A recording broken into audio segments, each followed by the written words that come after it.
America అధ్యక్షుడు Donald Trump India Russia చమురు వ్యాపారంపై తీవ్ర స్థాయిలో స్పందిస్తూ భారత్పై భారీ టారిఫ్లు విధించిన విషయం తెలిసింది. ఈ నిర్ణయం భారత్ అమెరికా వాణిజ్యంపై గణనీయమైన ప్రభావం చూపనుందని, అనేక కంపెనీలు తమ ఆదాయంలో పెద్ద భాగాన్ని కోల్పోతాయని అంచనా. ఈ నేపథ్యంలో ప్రపంచ వాణిజ్య విషయాల్లో అనుభవం కలిగిన ఆంధ్రప్రదేశ్ ముఖ్యమంత్రి చంద్రబాబు నాయుడు తన అభిప్రాయం వెల్లడించారు. టారిఫ్లు వచ్చినా భారత ఆర్థిక వ్యవస్థ ఎదుగుదలను ఆపలేవని, భారత్ విఫలమైన ఆర్థిక వ్యవస్థ అని అనుకోవడం పూర్తిగా తప్పు అని ఆయన అన్నారు. ట్రంప్ ఇటీవల భారత్ ను డెడ్ ఎకానమీ అని పిలిచిన తర్వాత ఈ వ్యాఖ్యలు చేశారు. భారత్ 11వ అతిపెద్ద ఆర్థిక వ్యవస్థ నుంచి 4వ స్థానానికి వచ్చింది. 2028 నాటికి 3వ స్థానానికి చేరుకుంటుంది. ఆ సమయానికి భారత్ ను ఎవరూ ఆపలేరు అని చంద్రబాబు అన్నారు. భారత యువత ప్రతిభ, వ్యాపార స్ఫూర్తి దేశాన్ని ప్రపంచంలోనే అత్యంత ఆశాజనకమైన ఆర్థిక వ్యవస్థల్లో ఒకటిగా మార్చిందని, ఎలాంటి టారిఫ్లు కూడా ఈ పురోగతిని అడ్డుకోలేవని ఆయన పేర్కొన్నారు. భారత్ బలమైన స్థిరమైన ఆర్థిక వ్యవస్థకు కారణం దాని పటిష్ట ఆర్థిక పునాదులేనని, విదేశీ టారిఫ్లు లేదా పన్నులతో దేశాన్ని ఎవరూ అస్థిరం చేయలేరని బాబు స్పష్టం చేశారు. చంద్రబాబు చేసిన ఈ ధైర్యవంతమైన వ్యాఖ్యలు ట్రంప్ టారిఫ్లపై ఉన్న భయాలను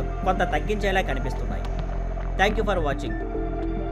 please like, share and subscribe.